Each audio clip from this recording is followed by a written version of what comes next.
Hi, everybody, and welcome to Pop Therapy, a podcast where we explore the intersection between psychology and pop culture. There's so much to unpack, so let's get started. Well, if it isn't my favorite listener. Hi, welcome back, everybody. So I'm just going to dive right in. I have a couple of thoughts that I wanted to share with everyone. Number one, hot takes. If you are hoping for me to offer you hot takes, you've come to the wrong place. I actually do not find hot takes all that interesting most of the time. If it comes to like a movie or something and you just watched it, or like a song you just heard, like I'm a little less precious about that. But we just live in this age of information coming at us so fast. And I can feel the sense of urgency and the pressure to provide a hot take, to say something immediately. And I think one of the issues that I'm noticing is that with hot takes often comes some version of like a running it back afterwards, or like a revisiting that hot take and being like, whoops, sorry about that. Like, or, you get new information and your take is going to change. Or I see people doubling down on the hot take because because they feel like they have to. They said it, so they double down on it. And it's a bad hot take. So feel free to like take your time processing things, especially with this version of our news cycle, meaning between social media and television and all media platforms, the 24-hour news cycle, this version of it where you're getting like breaking news every 2 seconds. Feel free to take your time processing it. Feel free to say to yourself, you know what? I need more information. I have a lot of questions. I'm not sure what the hell is going on. I need a little bit more information. And so one of the things that I'm going to commit to doing is providing very, very, very few hot takes, if any. Again, if the stakes are low enough, like, I don't know, if a new color comes out, I can give you my hot take on that. I don't really care. The stakes are so low. But when it comes to more serious things or more meaningful things, I'm going to hold back. All right. I'm going to like sit back. So if something happens and you're thinking to yourself, oh, I wonder what Omar thinks, he hasn't said anything about it yet. It is mostly because of that. It is because I am processing what's going on, and I most likely need more information before I come up with my own like thought, my own opinion on the matter.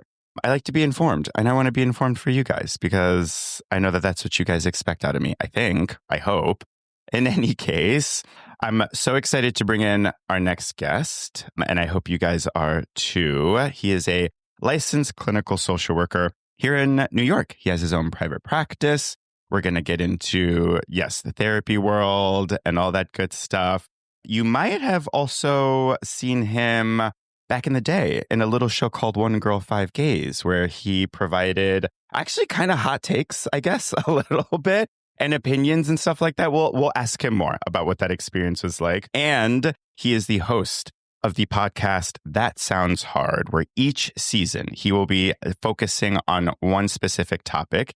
And season 1 on his podcast will be focusing on heartbreak. So your boy's going to be tuning in and listening to that. Please welcome to your hearts, Dean McArthur. Hi, Omar. Hi, welcome. I was saying earlier, I love your background. I keep calling them trees. They're plants. Yeah. They're like immediately coming for me just to see. Oh, thanks. There's a lot of plants in my house. I don't have a green thumb, but if you get enough of them, like some will survive. Yeah, survival of the fittest, kind of. Yeah. I was trying to remember how we met, or the first time we met. Was it through like social work club or something? Weren't you a part of like the NASW, like New York City chapter for a hot second? Am I making that up? We ran into each other there, but we had, you really don't remember this. Yeah, wait. This is so funny. Yeah. The answer is like not safe for work. Yeah. We can bleep it out. Wait, how did we?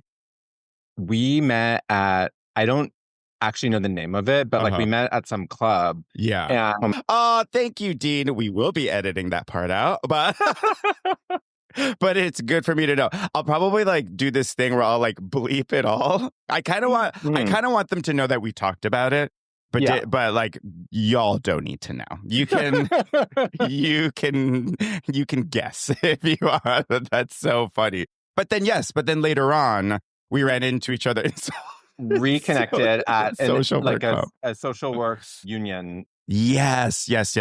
Okay, gotcha. Okay, so how long have you been doing private practice so far? It's still relatively newish for Yeah, you? I've been in private practice for like 2 years, and I'm not an American citizen, and so I working at a clinic that was sponsoring me as a Canadian. Awesome. And so a couple years ago, I finally went through the next stage of immigration and then was able to open my own practice. So it was like, it really felt like I was sort of waiting in the wings to come out with that for a long time. Yeah. How was the schooling for you before finally getting your license and all of that? Like that part. Social work school? Social work school, yeah. How was that? Yeah, I loved it. I have like pretty fond memories. Well, it's a mixed bag. I have memories of the class and the professors really liking, but me crying because I was so stressed out and like thinking this is taking forever. I'll like never be done with it. Yeah, it was a lot of work, but it felt like it was such a good fit for me that I felt like I was in the right place. I felt confident about it. I very bizarrely went to yeshiva university. I'm not Jewish. Mhm. And so I was in classrooms with like predominantly Orthodox people. Also going for And social work, also in for right? social work. And like social work school, you end up talking a lot about what is life like how do problems present themselves, how Totally. do we handle them. And so I was among very religious people who Mhm. saw life through this very specific lens. So it Mhm. was really, I was a bit of a fish out of water, but that actually ended up being super fascinating to Yeah. be that up close and personal with people who bet. had such a different life than I did. Right. I bet. And so fast forward, you go through social work school, you graduate, you take the Yeah. licensing exams, yada, yada. First 2 years private practice. How are you feeling? How has it been going? What's been coming up? Any like particular surprises? Is there anything about it that you're like, oh shit, I did not see that coming? Or does it all feel very like, yep, I sort of figured this is how it was going to be? It is a lot. It is a lot how I figured it was going to be. Like it Okay. does feel like the dream came true. Like I feel very actualized in it, and like I'm very obsessed with my office. Yeah. I because I was waiting for so long to get going. When I finally got the office, I was like, I'm really doing this. Yeah. And so it's like a decorating project that I care a lot Absolutely. about. And the work has gone very well. You know, when you're in a clinic setting, you have to see so many people a Yeah. week. At the clinic I worked at, the full-time expectation was 35 kept sessions a week.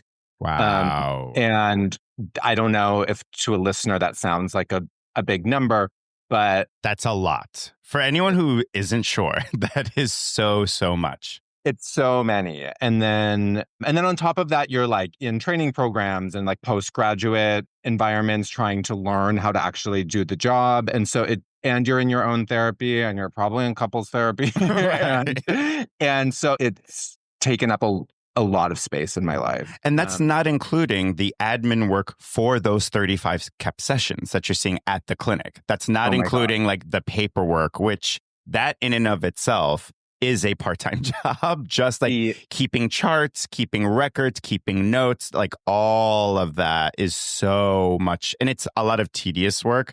It's obvious. It's my least favorite part. I don't know about you, but yeah. It's unbearable. You write this note about a session that no one is ever going to see. Right. And you can't actually make it. Like I have my own like writing about clients that I find useful. And like, that's part of my practice. But the medical record documented note is this like arbitrary, pointless bit of digital bureaucracy that gets sent out into a digital abyss. and you have to do it. It's Yeah. very important, but it's not important like materially. Like no one's Right. going to look at it ever again. Right. Yeah. Probably. And so it feels like just a formality or some like old policy that maybe once upon a time was relevant, but doesn't seem all that relevant anymore. Yeah. my poor loved ones who Yeah. have like the amount of hours I've also spent complaining about like I wonder what they imagine that these notes are like, but Right. like the amount of time I've spent being like, oh, my notes, I'm so behind in my notes. I'm so stressed out about Yeah. Yeah. I was lucky enough to have some older people like reality check me about that stuff. Like I had my first therapist at the time when I started working was like he was like, there's a tension between what you are doing with the clients and what this clinic needs in terms of documentation. And that's never going to go away. Like you can't resolve this tension. So just like do the best you can. Yep. But you have to remember why you're showing up to work. And I had to like return to that. All the time. Yeah. And I mean, the clients, because I've worked in a clinic too. For anyone that doesn't know, usually after social work school, you do not go right into private practice. I mean, there are a few exceptions of folks that join a group practice like right after social work school, but the vast majority of us join or are employed in like some kind of clinic serving usually pretty underserved population. So for me, I was working with the HIV population that were kind of at or below the poverty line. And Where did you do similarly, that was Gay Men's Health Crisis, GMHC. Yeah. So it was free therapy, which was great. Like the concept I love, free therapy for people that couldn't afford, full fee traditional therapy in any other setting. But what that comes with is what you're talking about, this bureaucracy, all this red tape, all these sort of like state, local, federal expectations about what, a note needs to look like, regardless of whether or not it's relevant or helpful, doesn't even matter. It's like, no, you're going to keep this client's chart in this particular way just because we've been doing it since the 80s. That's like basically it. And it would drive me insane. Yeah, I could really bore your listeners and get on my soapbox about like how this system is backwards, but yeah. I'll spare them. But I know you know. Well, if anyone wants to hear, feel free to message Dean and be like, please tell me, talk to me about this system because he's right. Yes. I love talking with new social workers, freshly graduated social workers about how to navigate this because I just have spent a lot of time because of that immigration situation. I spent a longer time in a nonprofit thing, way longer than most people do. So I really like, because people were helpful to me in that moment. I really like being able to share what I know with young social workers. That is one of the things, and I'm sure it's not limited to social workers, but one element of being a social worker that I've found is how many people have been willing to be so helpful.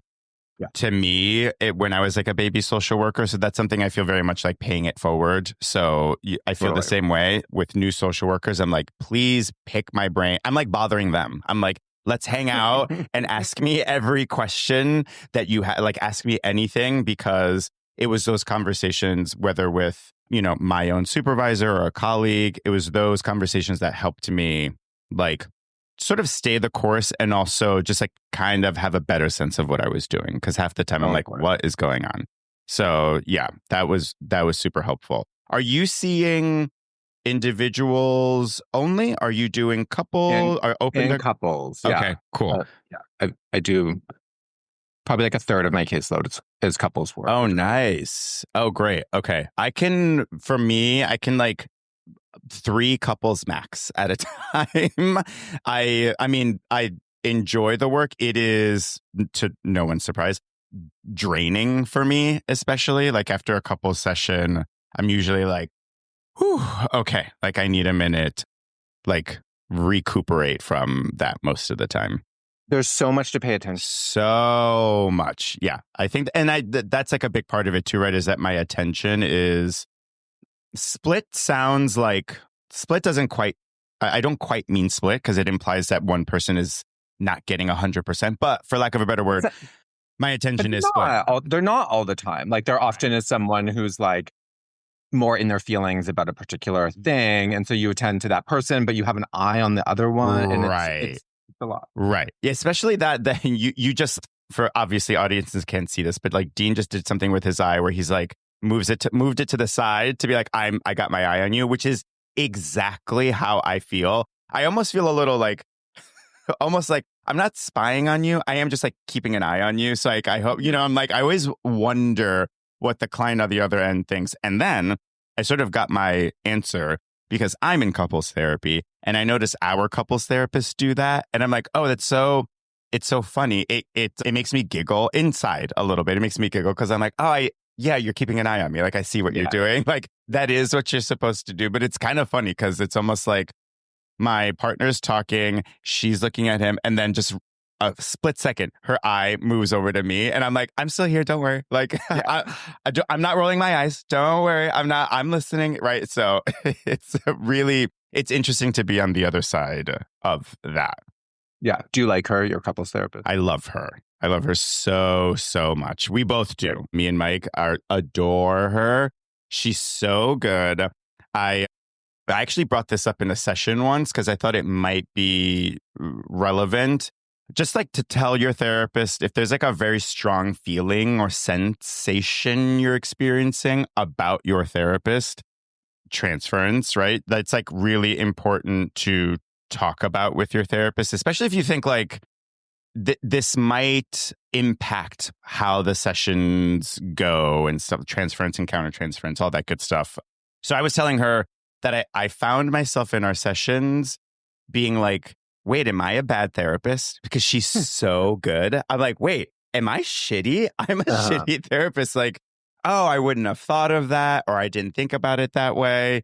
And then, for me personally, I automatically go into, oh, this must mean you're not that good of a therapist sort of thing, which is like, not true. But I was like, oh, I feel like it's important. I should just like tell you, sometimes this is going on in my mind. Like I'm not even really present in what we're talking about. I am oh, she did that really well. I don't do that. I must be really bad at that. And then like, I like it's go so into a little spiral. Yeah. And so doesn't that happen to you also in like, if I'm in a classroom and some really smart other therapist is like describing a technique or a case, like when people are doing case presentations, they'll arrive, usually they've picked something that they know very well. Yes. And so they're like bringing you in the ins and outs of the relationship. And you can just feel like, oh my gosh, this person is like doing such deeper work than me. They're so much more skilled I will say, not to be that bitch. In school, I will say,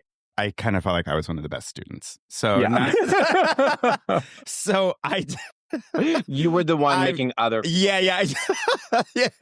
At least, I mean, that's in my mind. I was like, I'm killing it in school. In terms of the work itself, the time management, I was like, I am doing so poorly at this, but that's besides the point. But in the work itself, I felt like I didn't feel that much. Now, interning, that's when that started, because you intern with other employed, like full-time social workers, therapists who have been doing it for, some of them have been doing it for, a decade. By the time you enter the internship, some of your colleagues there have been doing it for like a decade. So that's when I was like, oh shit, like I really have a lot to learn. But in school, I was like, I'm smoking these bitches. No, they were all great. They were great. I think that whole setup is really brings to mind for me what I like about the profession, which is like you have these moments of confidence when you're like, I've got this. Yeah. I'm really being useful to someone. Yeah. That's an amazing feeling. And then the next day you can feel like, oh, there's still so much to learn. And I'm so happy. I mean, I'm sure there's lots of professions like this, but I'm so happy to be doing something that I get to work on and strengthen over time. Yeah, especially because it's something that I'm genuinely fascinated by. Yeah. It's something that inspires genuine curiosity. I legit want to know how one's brain works, like how pathology works or how their neurobiology works. So when a client is talking to me about something and I feel like I'm not quite like it's like not clicking for me yet. Maybe it's usually with new clients. I feel this way because I'm just like getting to know them. That is what I love about this profession is that I never feel I rarely feel like, oh, I'm stuck and I'm bad and I don't like this. It's more like, ooh, I don't understand what's going on. I'm really excited to learn about what's going on. Let me like reach out to colleagues, maybe do like a group supervision, a peer supervision. Let me talk to my therapist about it. And it feels like a mystery to solve. I don't know. So Totally. It feels like kind of exciting and thrilling in that way. So similar to your point, I'm very grateful that this is a profession where when I'm stumped by something is when I'm like excited because I'm like, oh shit, this is like something I don't know about. This is a mystery to solve. Totally. So you have some history with it being on television. Tell me a little bit, for those that may not know, talk a little bit about what the show that you were on and sort of like what it was about. Yeah. So I'm old enough that I was on a TV show that was essentially about what do mostly white gay guys think? Cis men. Yeah. And that was a whole show. That could be a whole show. That was a whole show. Yep. And for better or for worse. But it was called One Girl, Five Gays, and it was on, as I said, I'm Canadian. It was on MTV Canada, and it was a panel show where there was a stable of like 20 gay guys, and a straight woman host, and so each episode was some configuration of 5 of those men answering 20 questions about love and sex. So it was like a chat show, and the questions were like, are you like, it was gay low hanging fruit stuff, like are you bottom or a top, or like are you open? What do you think about open relationships? Like open, those open kinds of stuff about sex and dating. And so I worked in TV. I worked for the parent company of the company that owned MTV Canada. Gotcha. And so a friend of mine I had worked on this like entertainment news show with moved to MTV, and he was pitching this gay talk show. And so that's what it was. I will tell you that was originally my show. This is like very Vicky Gunvalson of me, but that was I was supposed to be the host of that. No way. It was like, or there was like one day when it was like, my friend Garrett was like, I'm going to make the show. I want you to be the host. Like, and it was like call in, it was advice. It was like, there was different forms of it. But then at some point it was like, this is not yours. You're like one of these guys. And so that was like a bit of humbling for me. And so the host was this woman named Malia Jasmine, and she would act. So she was like, didn't know gay guys. So like the gag was like, we're shocking her with our, depraved minds. Right. Exactly. Behavior. Yeah. What are some, so like, I feel like you were yes, there were a stable of 20 guys. I feel like, and this could be just totally me being biased, I feel like you were one of the ones that were on there the most out of all the 20 guys, or was it like really even? Like everyone was on 5 episodes. It wasn't. I think it was like, I think they tried to like mix it up. So it was about like getting different configurations of people together. Right. And then there were also sort of across time, like there was a subtext of like certain storylines, like people who didn't like each other or people who had some conflict in the past or like that kind of thing. And so I don't really know what went into the selecting of it, but I certainly felt like I got to do it a lot. Yeah. But it was also like we shot it on Friday. Initially, it was on Friday nights for like, we like literally were not paid.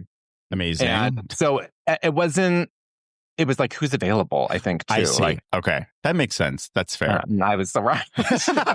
You're like, Friday night, I'm free, baby. Yeah. Let's do It was this. truly like the pre-drink. Like you would Yeah. go and shoot this show and we're like, Let's go out after kind of thing. yeah. And then one time I remember being in the green room for it once and we're like, you would get there and there would be this bottle of vodka and like a bunch of Red Bull. And I remember one of the other guys saying once, MTV making money off of drunk minorities since 1991. And I was like, yeah, that actually. That sounds about right. Yeah.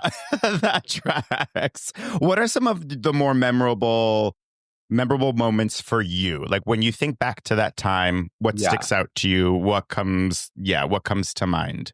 Yeah, for anyone listening, I wasn't like the villain of that show, but I was not one of the more like nice, beloved people. I was like a little bit the social conscience. So I was like wagging my finger at people if they said something that I found offensive and people didn't really like that. And because I had come into it being like, this is mine, like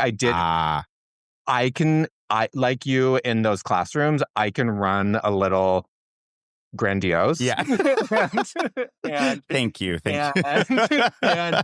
And I really like positioned myself that way in that group. So I remember trying to be like, okay, I like having to check myself and be like, you're not better than anyone. Like you're all just doing this together. So like go do it. And so I tried my best to do that, but I did not always succeed. Okay. But it was really fun. Like we did an episode, like an anniversary episode once with an audience, and they really like packed out the studio with like just hundreds of people. And that was a really crazy feeling that must have been wild. Yeah. Confronted with like an audience of that size.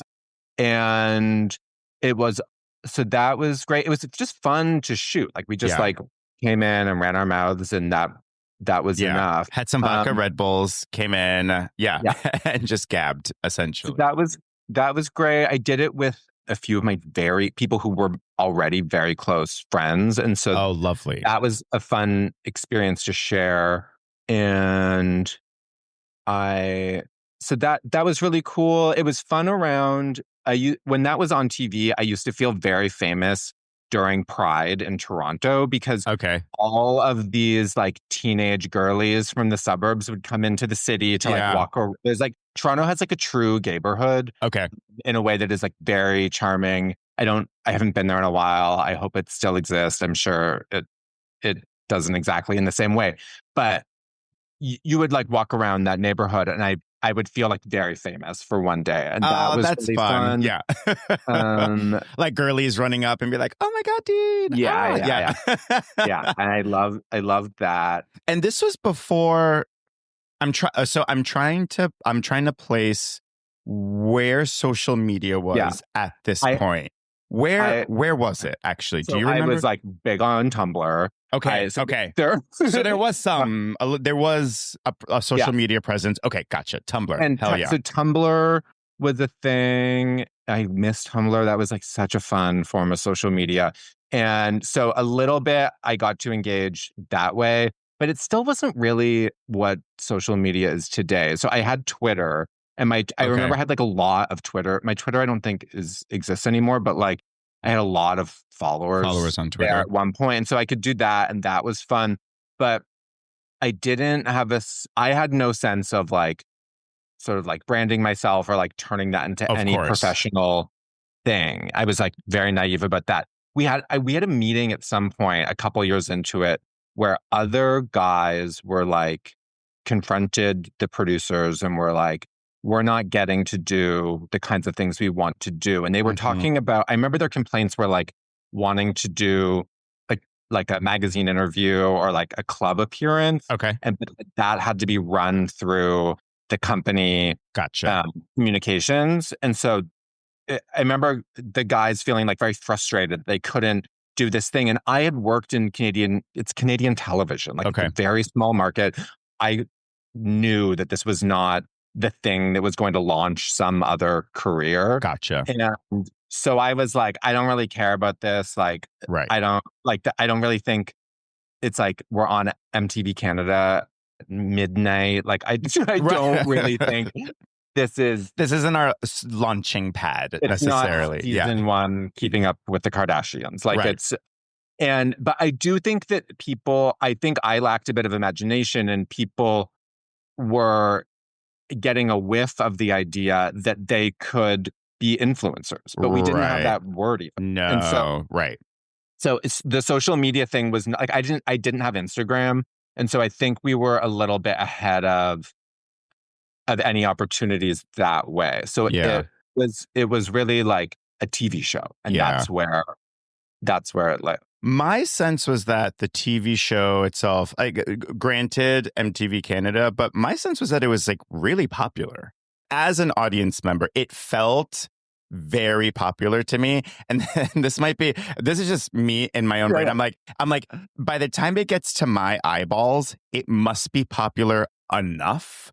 Like, it must be a thing by the time it reaches like me, if I'm like sitting down or watching it. Because I don't necessarily have like my finger on the pulse of trends or whatever. So I'm like, oh, by the time it gets to me, this must be like huge, you know. It did well enough that, so where did you watch it? On Logo? Yes. Yeah. Mm. So it did well enough that Logo bought it in the US and distributed it here. And that in Canadian entertainment, that's like, to get into the US market is a big deal. Sure. So it was successful enough that happened. Yeah. And I don't think that was like a big moneymaker, but it was certainly an achievement. Yeah. And I still will, I mean, it happens way less now. Sometimes I'm lucky enough that it happens in front of my boyfriend, who's much better than me. And then I feel really cool. Yeah. But where someone, usually like now they're like 30, but young queer people coming up and being like, oh my God, I saw you on that show. And when we were making it, people would say this, like when we were really gassing ourselves up, we would be like, well, the good thing about this is there's like some queer kid in a basement in Idaho or whatever, and they're gonna know because of this show that gay people, queer people exist wherever they're from. And I now meet that kid, that hypothetical kid. I meet sometimes. Who is like a full-blown adult now, telling you like, oh my gosh, I used to watch your show in my basement in Idaho. I had to like see that's really cool. Yeah. So that's really there was like some kind of reach for a really specific demographic. Also, like proto fag hags were like I bet. Oh, I bet. I mean, that's kind of how the show was structured a little bit, right? Like there was the straight woman, the girl, right? The girl. I don't know why I used air quotes, but like whatever.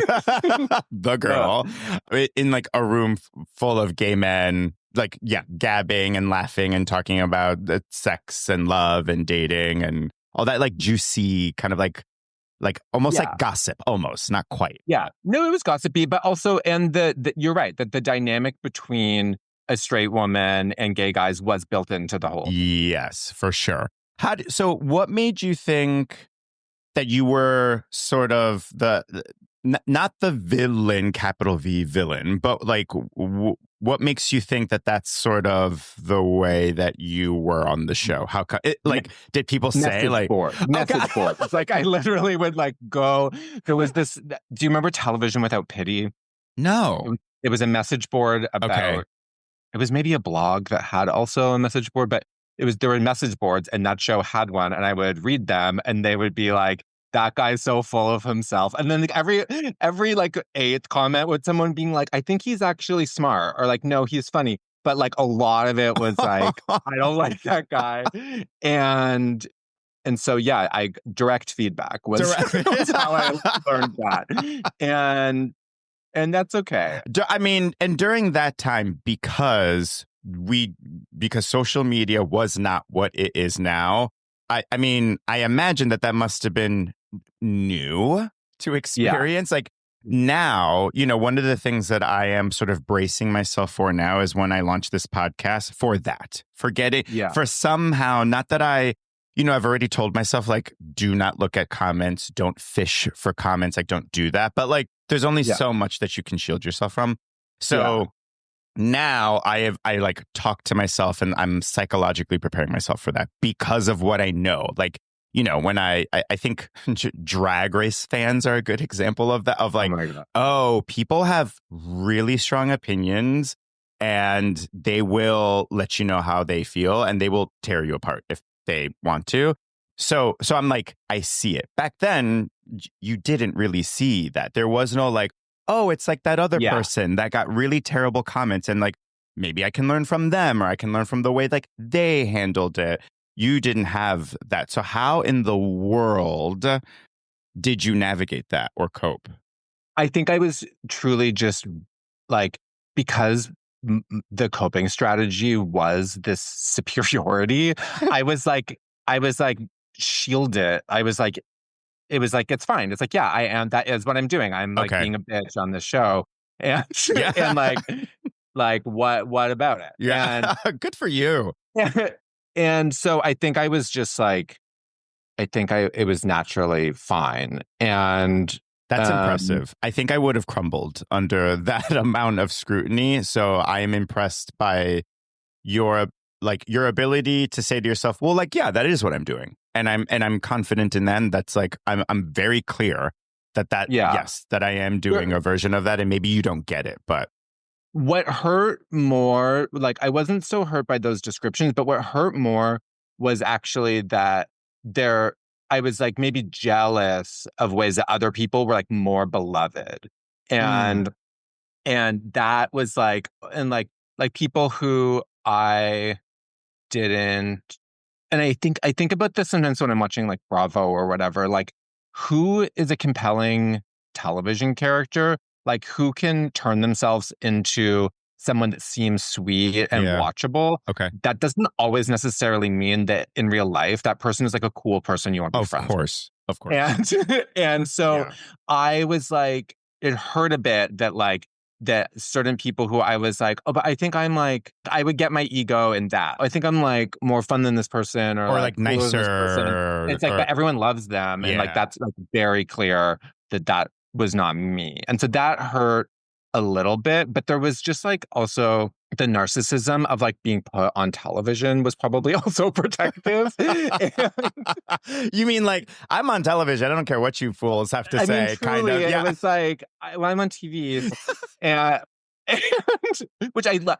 For people listening don't know this, I love television, and so I've just have been obsessed with it my whole life. Like, not such a unique thing, but I truly love it, and so it was a dream coming true that way. So it felt, and like things in my life were going well enough, I think. But like my anxieties at that time, this is like my late 20s, were like, am I gonna get a good enough boyfriend? Like, I was like so worried about like boyfriends that like that this didn't, it wasn't like they were saying like, oh, he seems like he's like not sexy enough, or he's not smart. Like, none of it seemed to translate to the stuff I was feeling really insecure about. And so I felt, that felt okay.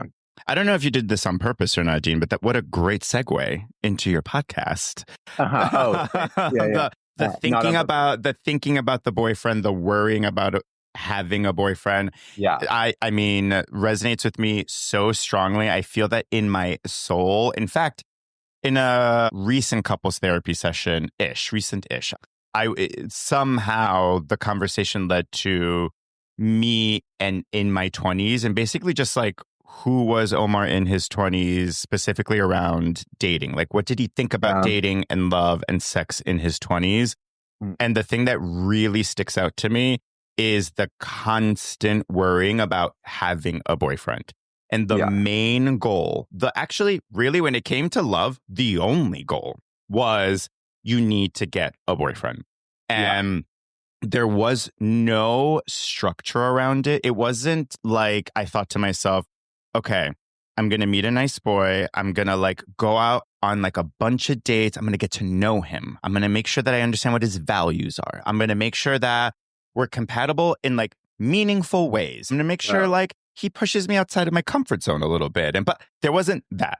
It was you meet someone, you like them, you hook up, that goes well. Okay, now you're boyfriends. Yes. And if I've like somehow done the, if I've somehow turned myself into a lovable adult, Yes. then that will work.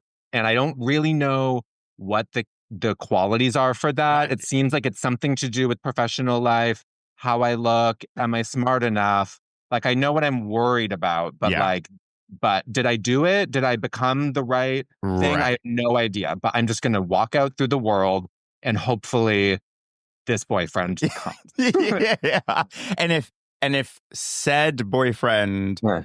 doesn't want to be my boyfriend, then I haven't done the thing right. I haven't presented myself in the right way, or like, oh, I didn't like, I didn't figure it out yet. I didn't figure it out. I didn't become the right kind of adult. Yes. Yeah. I didn't have the right like mixture of like smart and hot and professional, and like, okay, I need to recalibrate that stuff. I need to figure out like, maybe I need to turn up the dial on like the hotness, or maybe I need to turn up the dial on like the smart, or like whatever. And just like constantly using that as a reflection of like where I was on that scale of like dateable and lovable.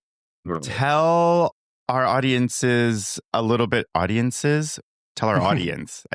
Anyway, tell our audience a little bit about your podcast.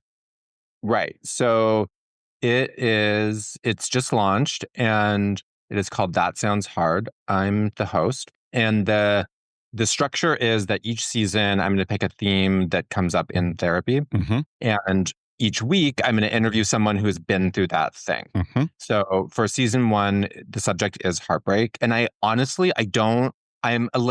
like, maybe this is a heartbreak podcast. Like maybe I never move on from this subject. My fantasy is in the future, I would do like, there would be one about like psychosis and I would talk to people about that. Or there could be something about death or depression or, anxiety disorders or something, like different kinds of pathology. Right. But I'm like really loving talking to people about this. So maybe this season 1 might be very long. Yeah. Okay.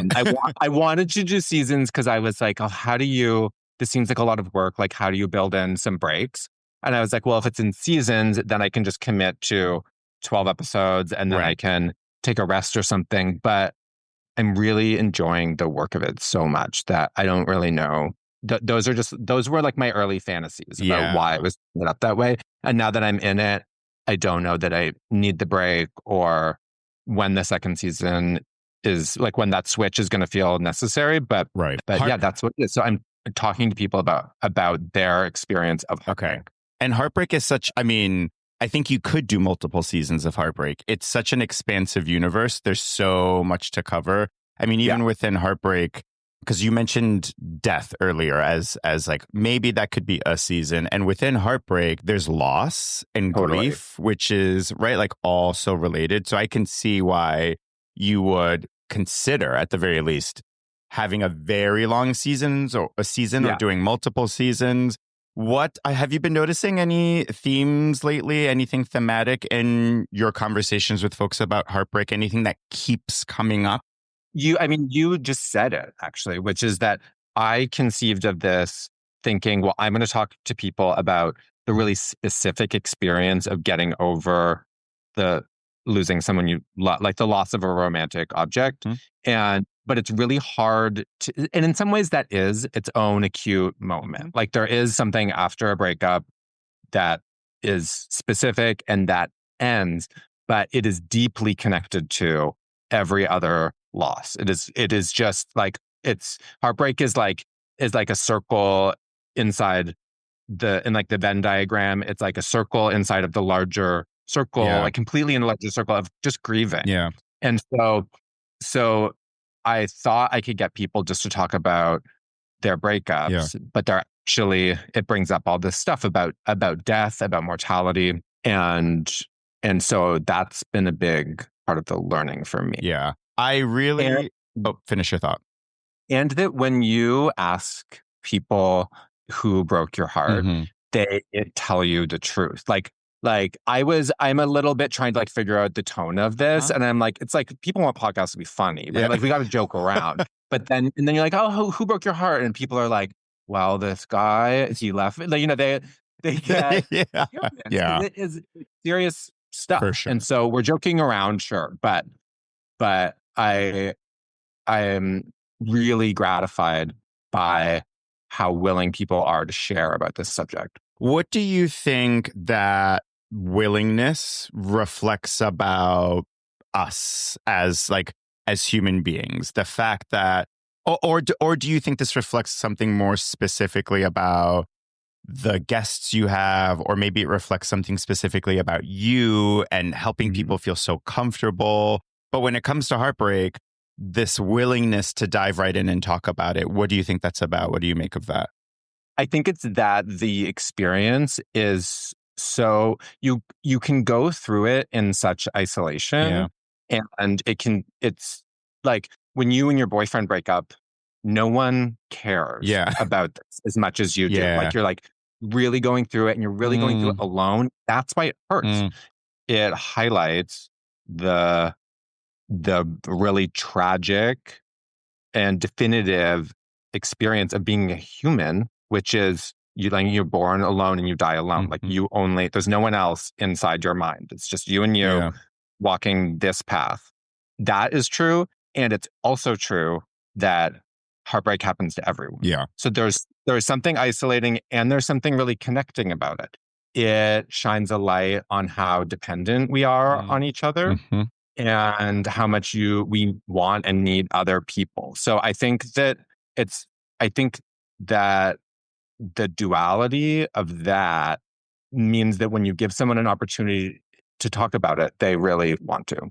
Yeah, that's such a fascinating point. The fact that it feels both really, or it is kind of like a universal experience, but also so isolating at the same Yeah. time, that it's something that even when one is going through heartbreak, there is some part of you that knows, okay, other people have gone through this, right? Because like you listen to music about it. I mean, that is why there are so many songs about heartbreak. That is why Yeah. we have rom-coms. That like, right, like, oh right, people have gone through it. So despite knowing that, yes, other people go through heartbreak, it still feels so uniquely like your pain that it's like, Yeah. yes, I know Taylor Swift sings about this, but it's not my, Yeah. you know what I mean? It's like, Yeah. it doesn't, it's not quite my pain still, or like this pain, it's like unique, or like some element of that still feels very true. So far, people talking about their heartbreak, and is it usually when they talk about how they get over it, or how they, I don't love the term get over it, although like Yeah. who cares, it's fine. But Yeah, but moving through it, right? Like yeah. in hearing people move through it, are you also finding that we all kind of do that the same as well, or are there some stark differences depending on the individual?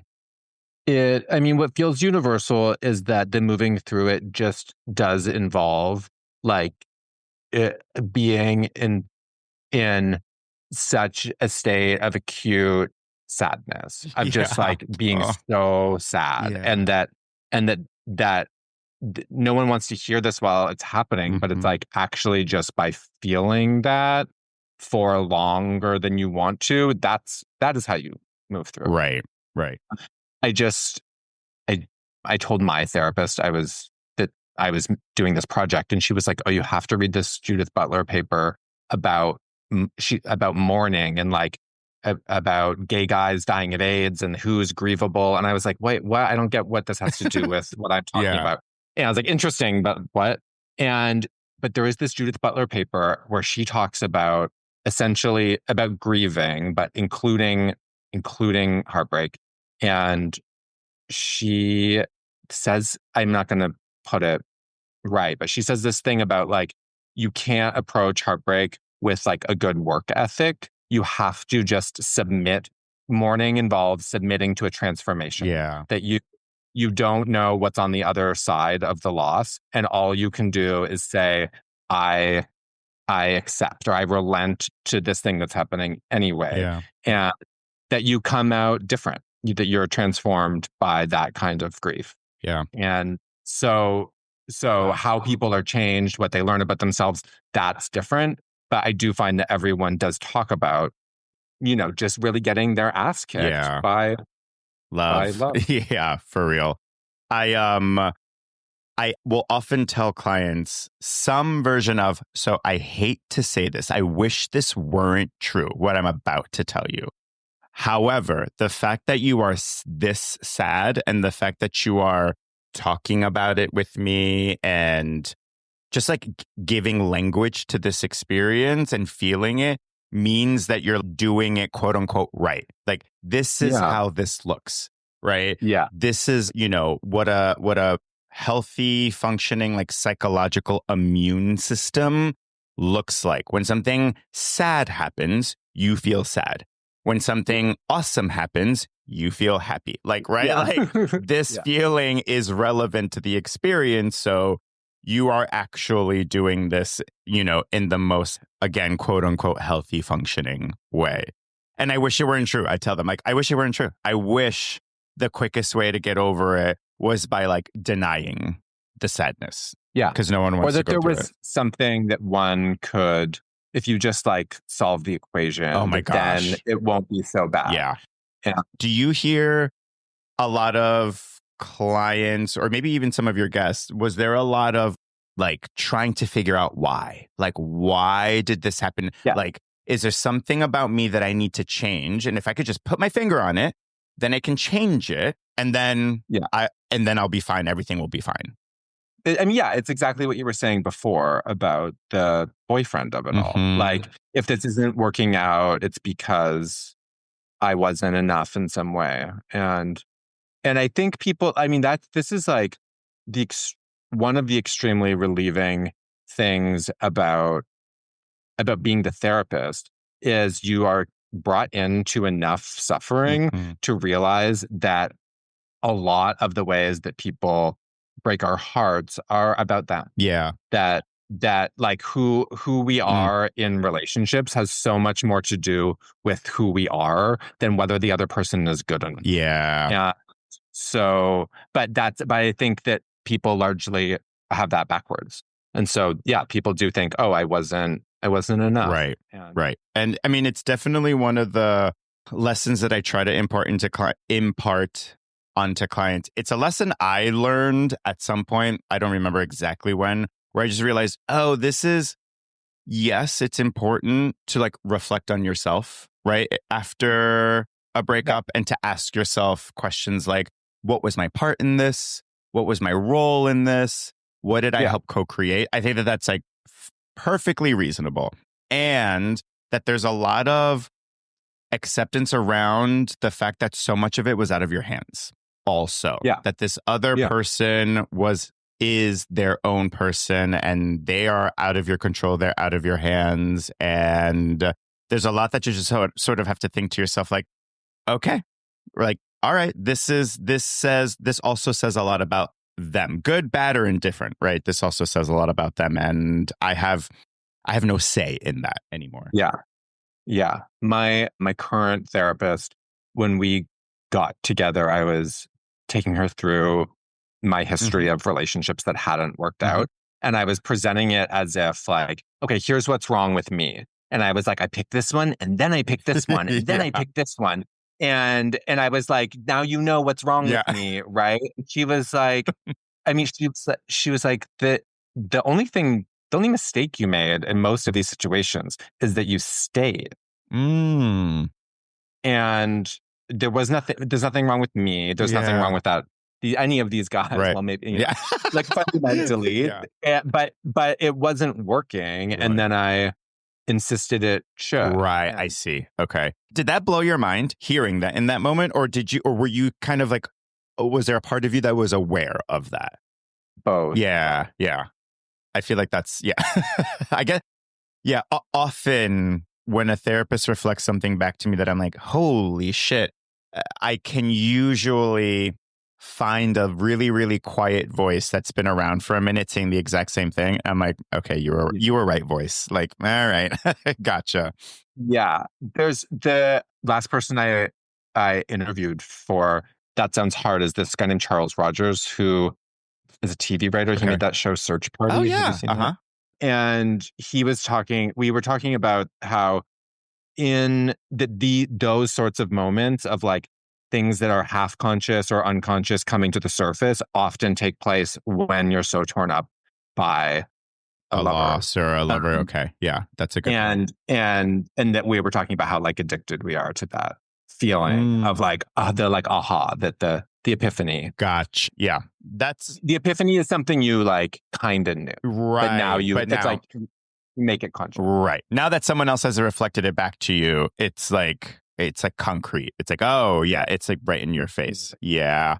Have there been? I mean, not that a conversation around heartbreak has to involve some conversation around hope, but I'm curious if that came up for you, even if it's not necessarily something the guest talked about, but if it's come up for you at all, because I'm hearing about a process of transformation, which my mind immediately goes to like hope, like, oh, that there's something on the other side of this. There's some sort of expansion that happens to someone, hopefully, where they come out the other end different, right? Having experienced something.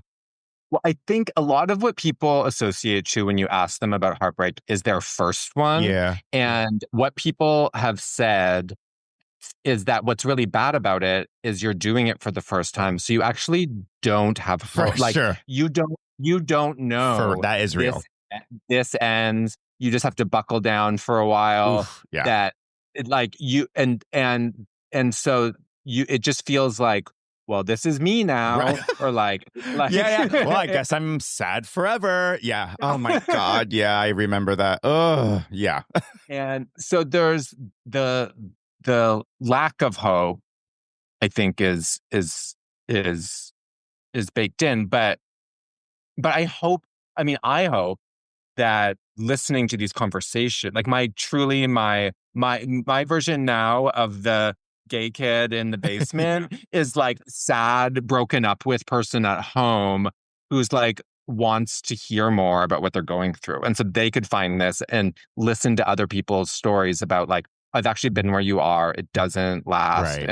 And there's hope. Yeah. There was a client recently who's going through their first like big heartbreak. And it's so, I haven't worked with a client in a really long time who is going through their first heartbreak, like their first big breakup. It's been a minute since that's happened. Most of my clients now are well seasoned, or you know what I mean? Like they've been around these streets, you know what I mean? So like it's like their third, breakup or something like that. And so this is, it's like I forgot how just like how all encompassing that feeling is.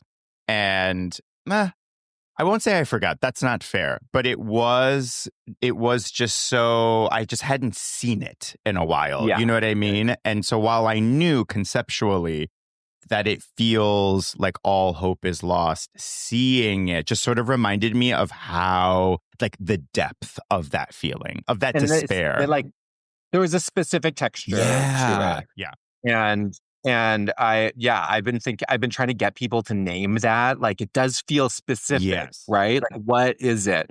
And I think that the pain of this is a little bit like, not that I've ever done this, but like giving birth, where it was bad, but you dissociate like Right. exactly in what ways. Right. And because why, like they say about having children, if you could remember what it was like, you wouldn't do it again. Right. Right. Yeah. So you do kind of, even though you know. Right. You don't. Yeah. Yeah. And so seeing it before me just helped me really remember the specificity of your first heartbreak and how much despair there is. And again, just like the depth of it, it's just all encompassing. It's overwhelming. And it's so, in an empathic way, it's heartbreaking for me to see, because I'm like, oh, I know that this feels like this will never end. I know how and why it feels that way. And it almost feels like you really, I don't know if you experience this, but with like, when you're working with someone going through heartbreak, timing is especially important. Actually, with loss in general, I find timing to be really important, because I want to be able to share with them or talk to them about the fact that like people recover, and that healing is happening even when you don't think it is, even when it doesn't feel like healing is happening. And I'm always very conscious of when I want to express that to a client, because I also want them, not in like a sociopathic way, but like I also do need them to be sad, right? Like I also do want them to think a little bit less about this will be over one day. Yeah. Like, which is Yeah. true, but I also need you to be like here right now. And I am going to need you to like be sad. And maybe I don't tell you right this second that like you will heal, you will be okay. Maybe I just have to like let you be in this space for a little bit longer before I like talk to you about the fact that this is a process. This is kind of like something you move through, even when it feels just like an eternal like depth, darkness spiral. Yeah, I mean, you don't want to be helping people to be avoidant, Right, exactly. of their feelings, right? And so, yeah, I'm thinking, as you're saying that, I'm like, I hope that what I do is like stand in the feeling with the person, but there's like maybe some look in my eyes of like it's like I know so bad, but like I'm okay, right? I'm okay right now. So like that probably means that you will be at some point. Right. That's a good way of phrasing it. Like I hope, yes, I hope in like in the way that I'm confidently speaking about the process, that they get some sense of, oh, Omar's not freaked out about this. He must see this. This must be like, okay, yeah, that's totally, I think that's like a fantastic approach, because that is, I sort of have this tone in my voice of like, I know, girl, I know it's so bad, and I hear ya, and let's talk about it. And that there's like a way in which I'm shouldering some of this with them that I hope gives off the sense that like, again, that I'm not worried or concerned in any way for their like future and overall mental health. Yeah. I have worked with people who, and I wouldn't even call I'm thinking of a few things. One, I'm thinking of some people who I have known who have been able to tap into the pain of the death of a loved one for so long. Yeah. Like people they lost, like people who lost parents too early, or that kind of thing, that's like right there. Like I've known people who that's like right there. And even then it's like I'm not trying to help you get over this. Like that's not, of course, what's happening. But there is like in the DSM like complicated grief, or there's like an allegedly a way to diagnose grief that went on for too long, whatever that is. But so I thinking about that, and then also there's Amy Sedaris. I read this Amy Sedaris interview that was like, I don't remember the structure of it. It was like bulleted points about like, what do you know, or like, what's your advice or something. And she said, always assume that everyone is grieving. Oh, wow. And that's like a really intense way to like lead with that. But like, but we are. Yeah. That's, we're like, as Lana Del Rey said, we're born to die. And so there just is grief. It's a big part of this. And so that's what that makes me think of. That's I'm not surprised that in a conversation about heartbreak, death and loss have come up, which is really interesting. And again, to your point, that's why the topic of heartbreak is so expansive. It's its own universe. My favorite thing about that topic is how universal it is. It transcends everything that makes us as human beings different about each other. from race and gender to Oh, socioeconomic status. totally. Like it transcends all of that, and it feels like the great equalizer, heartbreak, right? Totally. And even if one has never gone through heartbreak, let's say, you've seen a movie about it. You've listened Uh-huh. to a song about it. So even if you've never personally gone through it, you are aware of it. You have a sense of like, oh, it's sad. It's a very, very sad thing. And when you see it, you're like, you're like, you go into caretaking mode, right? Like maybe you've never gone through heartbreak, but your best friend has. And even then, you're like, oh, I have to be there for my friend. Like, it's okay. You're going to be Yeah. okay. Like, you go into caretaking mode. And so that is maybe my favorite thing about this topic of yours, which is why I think it's going to like do so well and just resonate with so many Oh, people and reach so thanks. many people. I mean, it transcends, again, it just brings us back to like basic human experiences. And we can identify across lines that we otherwise can't normally, like when people talk about Barack and Michelle Uh-huh. breaking up, everyone is it's like they're like suddenly Michelle is just like some girl Yeah. and you're like, like if she's mad, tell him it's over. Yeah. Like you project all this stuff Yeah. because you're like, oh, they're just people too. They're Right. just a couple. Right. And but I also, yeah, no, you're right. Because we also do know from the start, like when you're first, this is so corny, but like in that final speech in Never Been Kissed, when Drew is Oh, running to Michael Vartan, yeah. there's a voiceover and she's like, I've never been kissed like in this way. And she's describing falling in love. And she says something like, you're so lucky, you feel so lucky that you found it, Yeah. and you're Of terrified it's gonna go. losing it. And we are that right from the first moment we fall in love. We know we're risking something. And so even if you've never had it taken away, you've never grieved that loss, we just know on some level that we're taking a huge risk by asking someone to love us, by loving them. The fear around love that I think especially is highlighted through heartbreak, that's just another element that feels totally universal, right? Like even if, again, this is your first time falling in love, one of the first things that you feel is the fear of losing it, right? It's so scary. And again, just so incredibly universal. And I think now, not that we never needed this. I think we always, you know, so let me back a little bit. What I was going to say was now more than ever, Dean, I think we need a podcast like yours. But actually, I take that back. I think we always need a reminder of how closely connected we actually are. No matter what time period, no matter what's going on in the world, in your country, in your state, in your neighborhood, no matter what, I think it's always helpful to have some piece of media or content like yours that just reminds us, oh yeah, we all do this. We all go through this. We're all connected by this experience, whether or not you've even gone through it yet. We're still all connected by it. That's so sweet, Omar. I was talking with someone on the weekend, playwriter, and he was like, I don't think people are like talking about love right now. Mm, And I was like, I was like, yeah, it actually feels like we can't afford the bandwidth right. for that. Like there's Right. too many things to worry about Right. to be like, oh, am I in love or Yeah. not? Or like, how's my romantic Yeah. life going?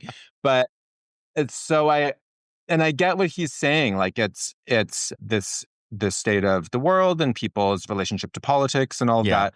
It can feel like that's the only thing to pay attention to, but we also are continuing to live our Yeah. lives, and that involves romantic relationships. And so I'm yeah, I'm into love. I'm into this whole subject. Yeah. So for the folks listening, we are recording this before the official launch. Mhm. Yeah.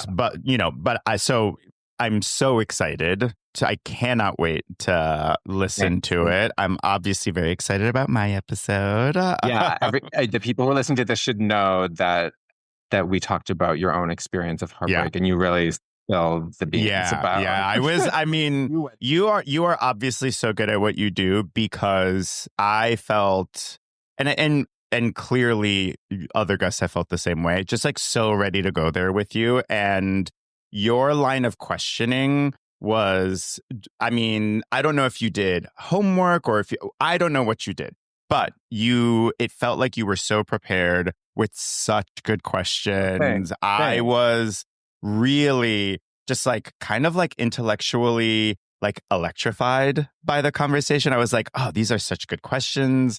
It's making me think about things I haven't thought of in so long. I loved it. I love so even if you never aired it, I am still like, I loved our conversation.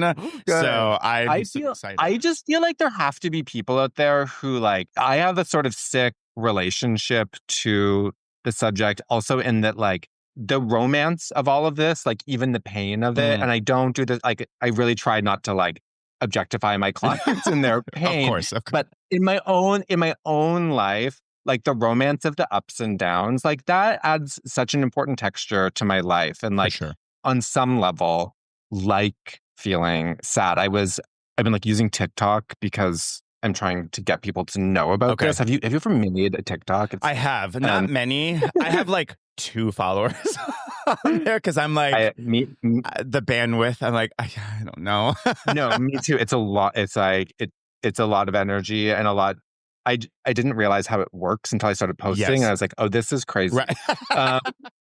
But I started a series about microdosing heartbreak, because there are just these moments in my life when I encounter something like very beautiful, but also sad, or it's like watching the sunset or whatever, like something gorgeous that is not staying, and as a bittersweet moment, and I just love that shit, and so I'm trying to find the people out there who are into this.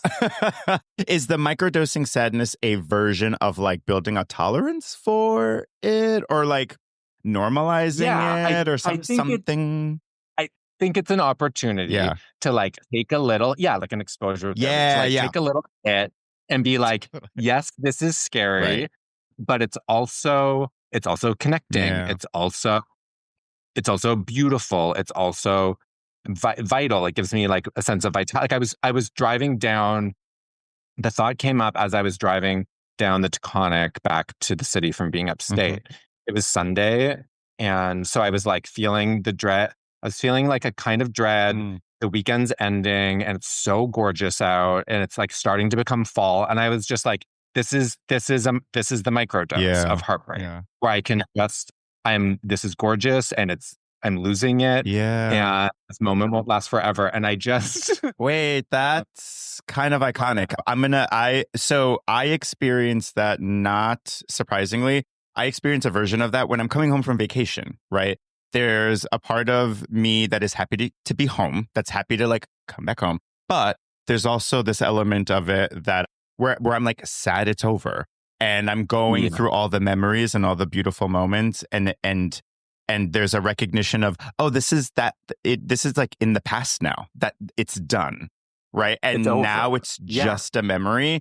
And there is a sadness about that I don't spend enough time with, that you are now helping me realize I could probably spend a little bit more time just sort of acknowledging it and reflecting on just like, what does it mean that I missed this thing now? It's kind of beautiful. No, that's brilliant. Right? And you really fucking feel for once. Well, because my mind immediately goes to, well, Omar, just like just be grateful, and you know what, you're going to be in your own bed, and I not that that's not relevant, but I spend too much time immediately going to, well, you can't wait to be in your own bed, in your own shower, and I'm like, hold on, maybe spend a little bit of time. Like, the stakes are so low, I'm not going to unravel by spending a little bit of time being like just like a little sad, or like let myself miss this thing and acknowledge this moment a little more. I love that.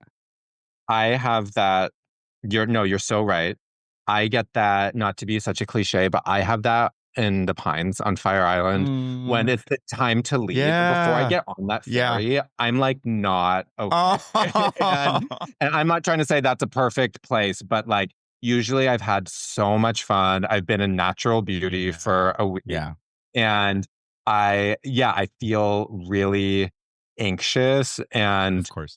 and a lot of dread before the ferry. Once I'm on I've done it enough now that I know once I'm on that boat, I'm like, okay, it actually is fine. Yeah. I'm just going to go back to New York. Yeah. Everything's okay. Right. But leading up to that is If I ever see you in line at the ferry, now I know I'm just gonna come up to you and hug you. I'm not gonna say anything. I'm just gonna hug you and let you be in your feels.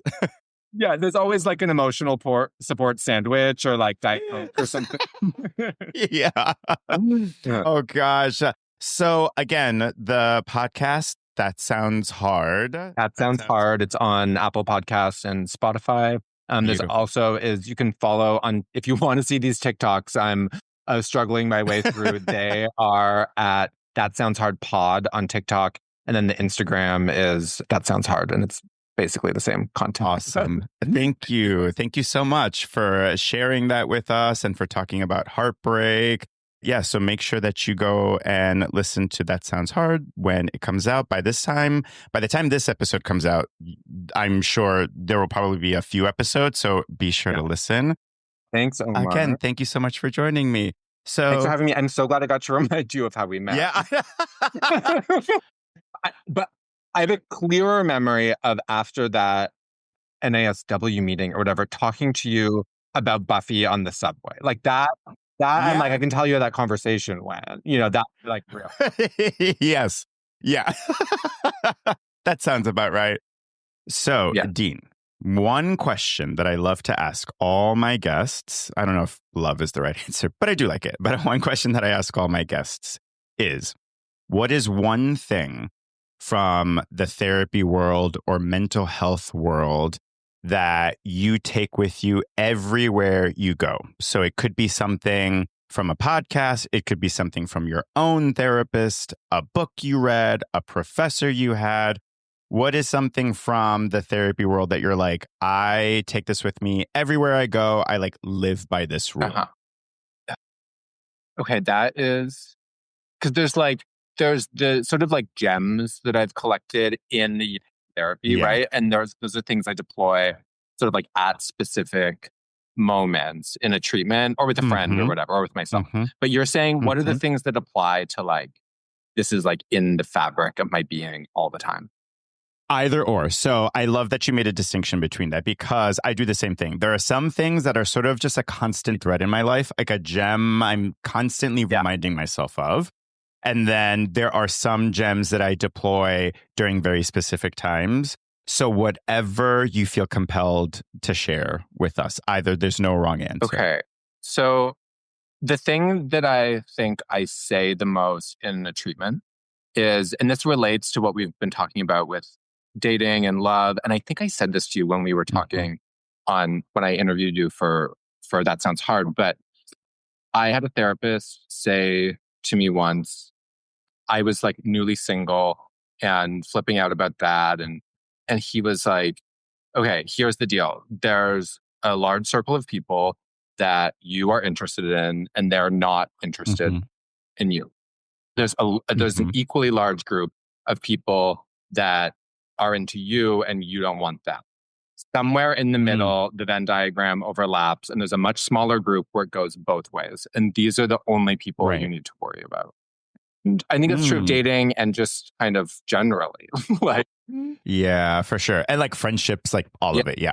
Any relationship. Yeah. Really, and I found that so relieving. And so when I'm dating, it's so easy to get distracted by the ungettable person who doesn't know you're alive or someone who's like breadcrumbing you or whatever.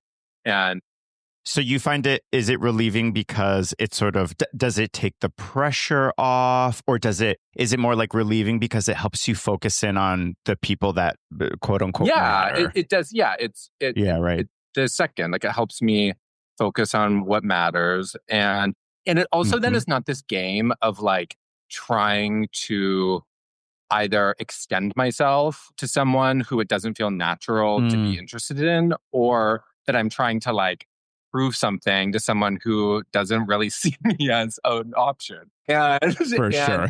And that like when it's right, it will feel more in between. Like it'll feel more mutual. And And around that same time, I will give this as like my bonus tip, is that around that time, the same guy was like, I was like, I really care about romantic partnership and that's really important to me. And he was like, no, Yeah. it's not.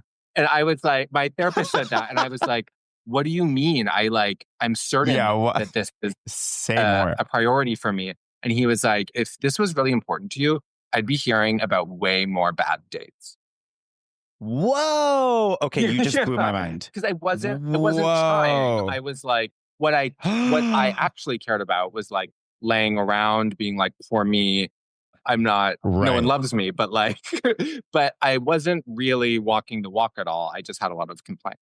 Whoa. I love that. That is, first of all, it just cracks me up anytime someone shares with me a moment when their therapist kind of like clocks them like hard, where they're just like, no, I'm going to stop you right there. You don't really care about that, or you're certainly not showing it behaviorally.